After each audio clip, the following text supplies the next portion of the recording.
Hello and welcome to another pen video from me, Penultimate Dave.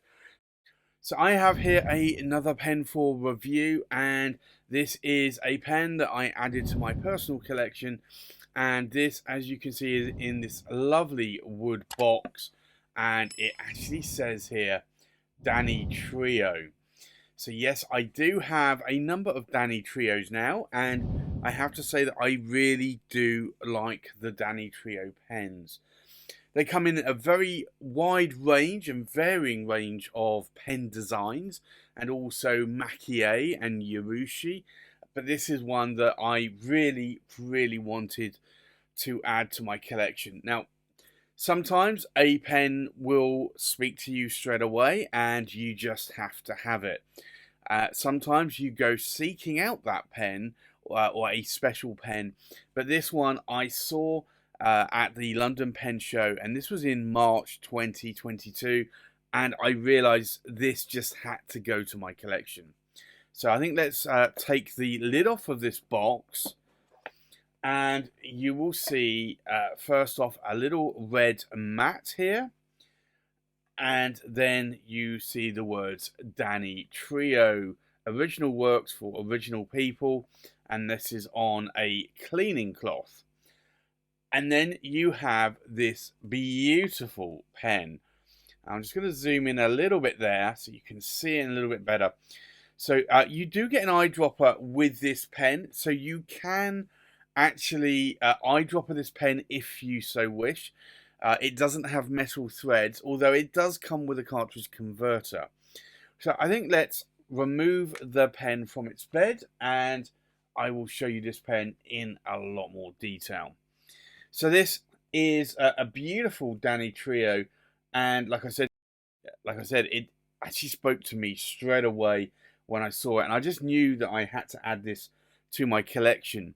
So this is called the Danitrio Maki-e, and it's the Ancient Dragon with Flowers by Kagaku on Hayatan. Now, Hayatan is the shape of the model, and it's a little bit of a bulbous shape that you can see there. But it's an interesting shape for sure, and it's a shape that I didn't think that I would really like that much, and I thought that it would actually feel a little bit uncomfortable to actually write with, but it does not. It is an exceptional sort of sized pen and shaped pen, and I really do like it. So it is the Ancient Dragon Maki-e. So you can see there the Ancient Dragon, and this is Maki-e on Urushi. And you also have the flowers here by Kagaku. And this is a really beautiful specimen of both Urushi and Maki-e. Now, in terms of the Urushi, it is an ebonite pen, and I want to say that this is a little bit more of a cross between a Akatamanuri and a Toki Tamanuri. I'm not exactly sure which it is. I certainly see a lot more browns here than reds, although I do see a lot of red as well. So I'm actually calling it Akatamanuri, but it may be just a little bit more towards a Toki Tamanuri. But this is really beautiful. The amount of workmanship here on that pen is just absolutely stunning. So you can see when I saw this pen originally, and this was, I was actually helping John Foy at stjohnspens.com set up his table. And I saw this pen just sitting there on the table with a whole load of other Urushi pens, and I just knew that I had to add this to my collection. It also wasn't a cheap pen as well. So, but I did say to John very early on, this was actually before the show started, I said, I want that pen. Let me know what you want for it, and I will pay you for that, because it is a really beautiful pen. Now, you can see here it's got a rounded cap finial there, and also a rounded sort of end cap here as well. The shape of the pen is actually an interesting one. It's not a normal shaped pen. It's not like a cigar. It's not like a flat top pen. If I unscrew the cap, you will see it's got quite a lot of threads there. A number 6 size, and it is a Danitrio Fireball nib. And you can see there it is a medium nib. But that is a really beautiful nib, and you have the feed there as well. Now, it does actually come with a eyedropper, but it also fills with a converter. It does have ebonite threads here and also on the inside of the body, so you could eyedropper this if you wanted to. I just think it would be a little bit sacrilege to eyedropper this pen when you have a cartridge converter there that works quite well. Now, there isn't any signature on the section here, but you do have the signature of the artist there on the end of the body. All of this is actually raised artwork as well. I believe there is a thin layer of lacquer over this as well. But you can see there that is really, really beautiful. It is a stunning, stunning work of art. So I just had to add this to my collection. Now, in the size of my hand, this is actually, for me, a really nice size pen. I can also post that cap as well. And if you know me, I'm not normally a cap poster, but I can post this cap, and it does post very securely.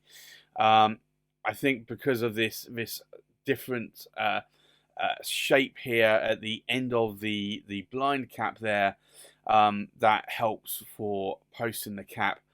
I'm not normally a cap poster because I don't want to mar the finish of Urushi.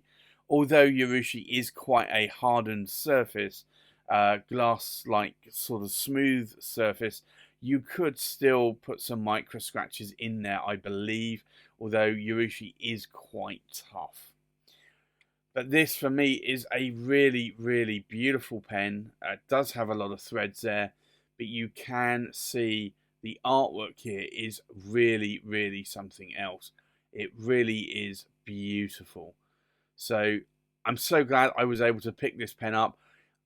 Now, sometimes pens are out of your price range, and this was a pen that would have been out of my price range. John did me a deal, which was very welcome, and I still had to go out of my price range to actually buy this pen, but I'm very glad that I did, because this is a pen that I have been writing with a lot this year, and I have to say that I really do like it. So I think with that, let's do a size check, we'll do a weight check, we'll do a pen comparison, and then we'll do a writing sample. So the size of the pen, and it's going to be difficult to try and not have it roll away. We are looking at about 143 millimeters in length. The length of the cap, we're looking about 62 millimeters in length. And we'll do a measurement on the body here. So this is about 134 millimeters in length to the tip of the nib or the tip of the tine. So this is certainly a pen that I would class as being in the oversized territory. I think let's now do a weight check.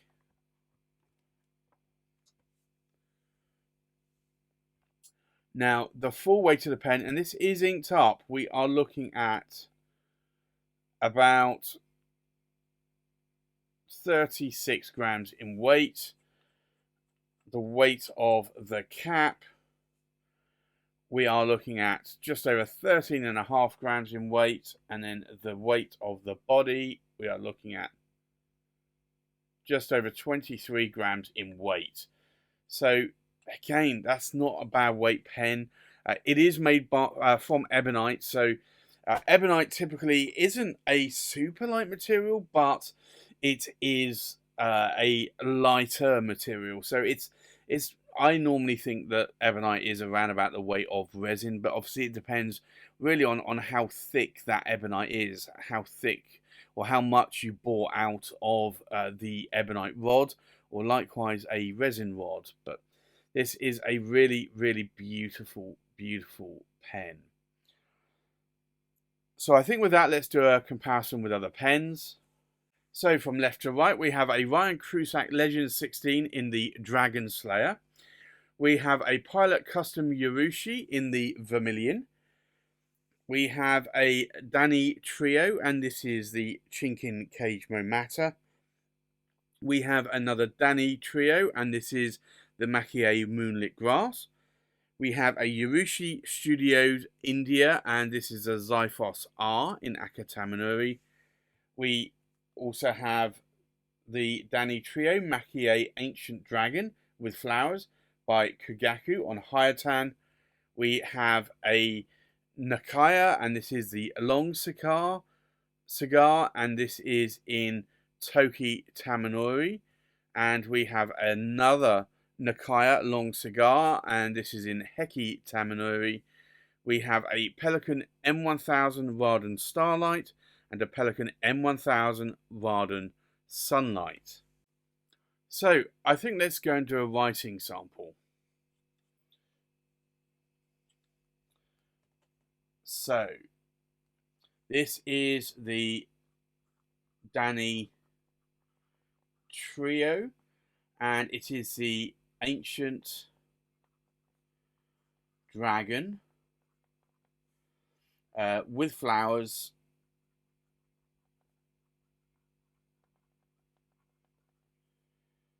by Kugaku. And this is on Hayatan. Now, this is a medium, and it is an 18 karat gold nib.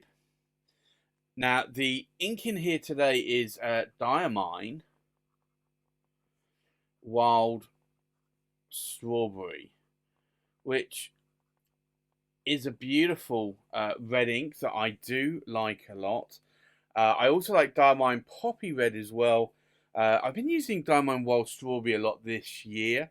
I've actually gone to buy another bottle of Wild Strawberry because I was running low on it again. Now, in terms of line variation, this is a Western medium line that it's putting down. If I try to push a little bit harder, you can definitely get line variation out of that nib. It is an 18 karat gold nib. I don't normally push my nibs that much. You can also see there are no hard starts or skips on those vertical lines. Now, if I do an ink wetness test on the vertical pass, you can see there. So this is a moderately wet pen. It's not a fire hose of a nib, but this is a pen that I really, really am enjoying, and I do like that I've added it to my collection. What do I like? What do I not like about this pen? There really isn't anything that I dislike about this pen. I fell in love with it when I saw it at the London Pen Show in March 2022, and I have to say that I am in awe of this pen, and I do still really, really love this pen. So for me, it is getting a lot of writing in, and I do like writing with it. The nib writes flawlessly. I've not had to tune the nib in any shape or form. It just is a beautiful pen to write with, and I can write with it on all papers. It's not too smooth where it would hard start or skip, and you can see that there in that writing sample. So there you have it. That's my review of the Danitrio Ancient Dragon with Flowers by Kugaku on Hayatan with a medium 18 karat gold nib. Thanks for watching. Please like, comment and subscribe, and I'll see you on the next pen video. Bye bye.